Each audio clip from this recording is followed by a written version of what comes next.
Alright, well, made it home, but as you can hear, it's got some noises that need to be addressed.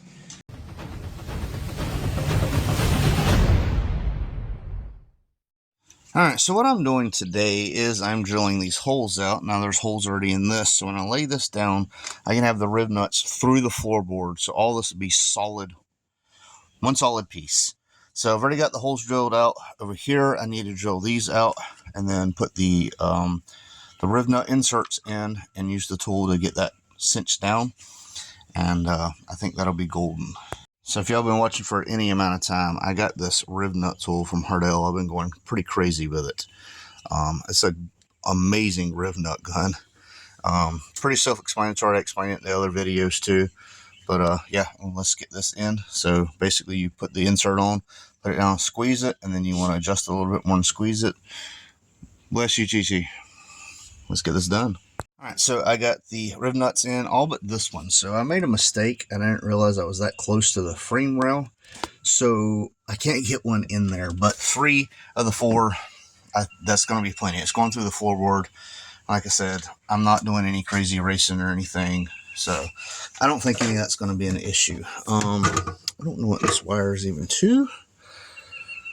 So this will probably get erased, but I want to get this cleaned up because I have something else to go back here, and I'm super excited for it.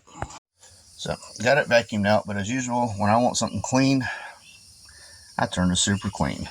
So get all this sprayed down, let it get some of these contaminants out, get it cleaned up, and we can move on to the next part. So the main area of concentration in the trunk is going to be the wheel well area. So when this is down, that just acts like a big hollow chamber, which amplifies any road noise. So there's already factory sound deadening. See, a lot of people heat that stuff up and remove it. I'm not removing it. I prepped it. I'm going to put stuff right over the top. But like I said, I'm mainly concentrating here, not out here. I might put some on the wood. Important thing to remember about sound deadening is a little bit goes a long way, because a lot of it has to do with rattles and resonance. So if you put just a little strip in here, it's going to cut down noise versus if it had none at all.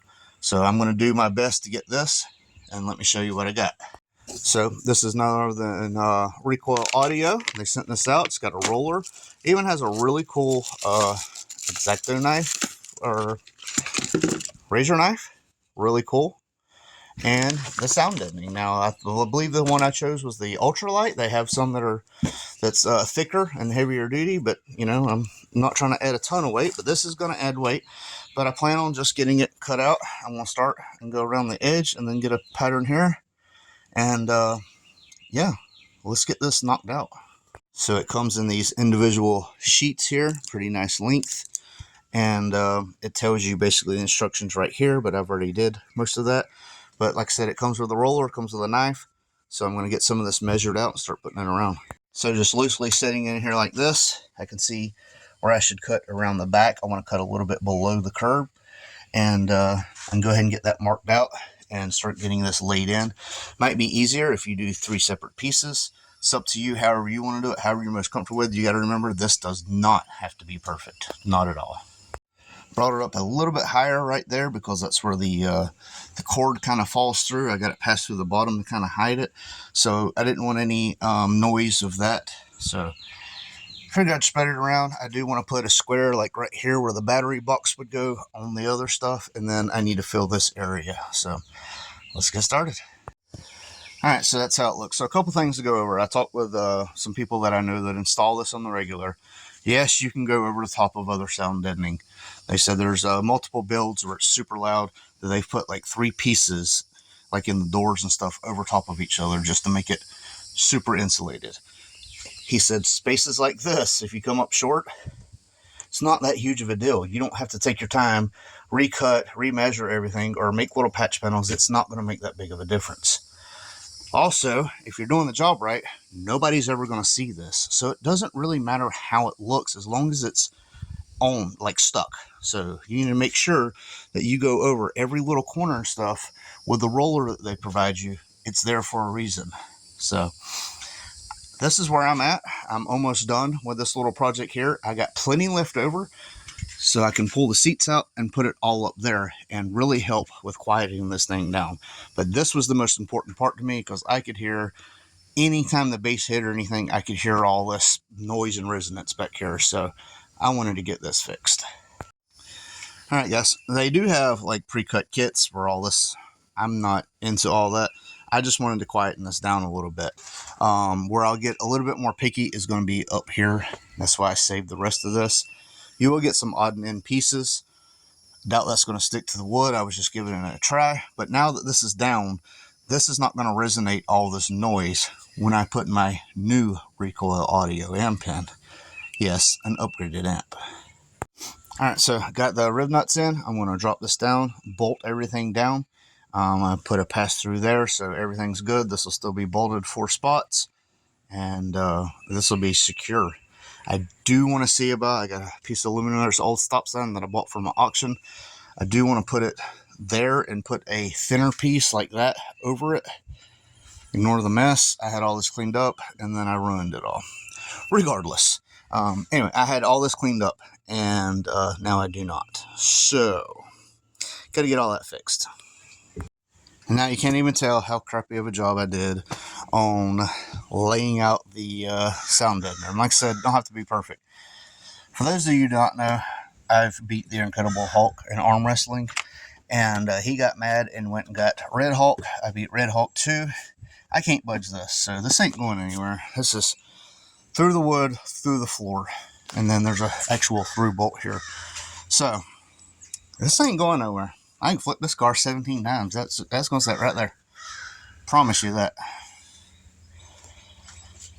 Now I can get the audio and stuff back in. And then, like I said, I have an upgraded amp, but that's for a different video because I want to do a full in-depth and I have to get more tidied up before I can turn the key and start playing some sound. And now it's back together. Like I said, I got plenty left over to do the inside. That'll be a lot more easy because I can lay down full sheets and save all your little leftover pieces. So you got a door rattle or something, you might have a wire rattle or something, you can just put that in there, just wrap it around the wire or something. They are very beneficial to have around. Now, one thing I'll be very clear on, and I've seen some pretty nasty cuts. The aluminum on the backside, when you're cutting this, you're running your hand down it or you're holding it, it can slice you open. I've had friends that have been sliced to the bone with it, so be careful. Wear gloves where you can, and just use some common sense, especially with a box cutter. That thing is super sharp. So yeah, not very much on this. It's just something I've been wanting to do for a while to get some of the rattles and stuff taken care of. Make sure the bass resonates how it's supposed to, not vibrate and, echo and all that nasty stuff. Since there wasn't a lot in this, I'm going to throw in a little bit of footage where I went to Gainesville and rescued a friend's Mustang. So I was going to make a whole video out of this. And it just turned into such a nightmare that I just got little bits and pieces. I was too aggravated to record. But basically, the ball joint came completely out of the control arm. The control arm ran into the inside of the wheel. It kind of bending around where I couldn't get the ball joint out. The tool wouldn't work. The whole center of the ball joint was missing, so the tool had nothing to push against. It was a nightmare. I had to order a lower control arm with a ball joint in it. Put it in, and then the daggum spring, I couldn't get it in. I've never had that issue with a spring, but it's a stock spring. I'm used to lowering springs, so that could have been the issue.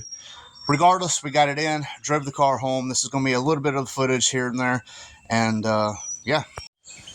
Guys, welcome back. So it's a little dark out still, and it's supposed to storm today, but I got something a little bit different today. Doing a little bit of Mustang rescue. So, friend of the family, he bought a Mustang, and actually he traded for a Mustang, and the guy told him, hey, it needs a ball joint, the gauges don't really work. He told him what was wrong with it, but he didn't even make it home before the ball joint broke.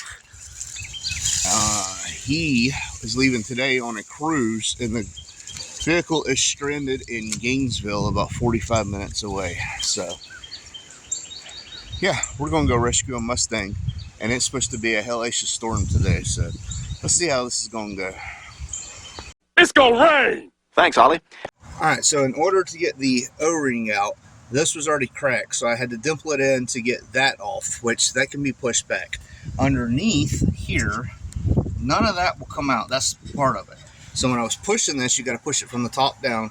It pushed the whole center of it out and just left pretty much the body right here, which I cannot get out. These bolts are seized in the sleeve. Even with the impact, I could not get it. So I'm stuck at this moment. There's nothing I can do. 3 days later. Alright, so got the new control arm on. As you can tell, we are in a parking lot in the middle of town. This is a fitness place, and on the other side is an Advanced Auto, so that's pretty beneficial because we need a spring compressor because this factory spring is like 14 miles long and I can't get it to compress in there. With a lowering spring, it wouldn't be an issue. I put the jack underneath it, jack it up, everything falls into place, but not on this. Everything is faulty on this car. Alright, well, made it home, but as you can hear, it's got some noises that need to be addressed. Not sure what it is. I know it's set for a while, and the needs brake pads, and it got rusted up pretty good. But the most important thing is the job I was to do is the front ball joint on the passenger side, and that is done. So that is friend Peyton's new project. You might see it more on the channel as it needs work done. That's a little bit more over his head. He probably could have did this job had he not been on a cruise. Yeah, he was out there living the good life while I'm busting ass on his Mustang. But regardless, it's fixed and he got here, so he can start working on the other things, like the rear end noise, the brakes, the water bottle. Yeah, overall though, the car shifts great. The engine is smooth. It starts right up. It's got full factory exhaust on it still. 6 cats.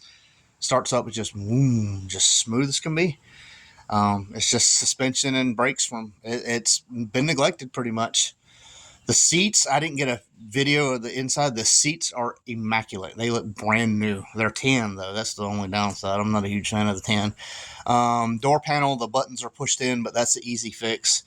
But yeah, I think he's gonna send me some more work my way with it, depending on what the rear end is and brakes and stuff. But I look forward to working on it a little bit more.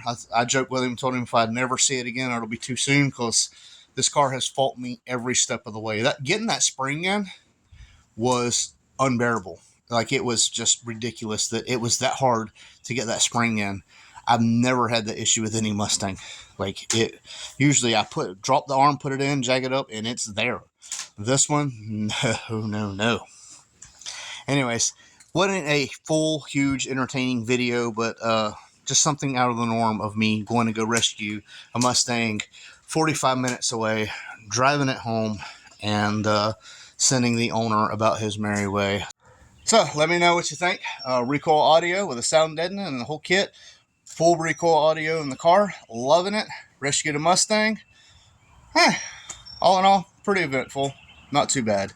Thanks for watching. This is Horseplay, and we out. Turn around, I done made it this far. Look back now, that wouldn't be too smart. Shoot for the stars even when it gets hard. Put my faith in the Lord with the 60 bars. I won't turn around, I done made it this far.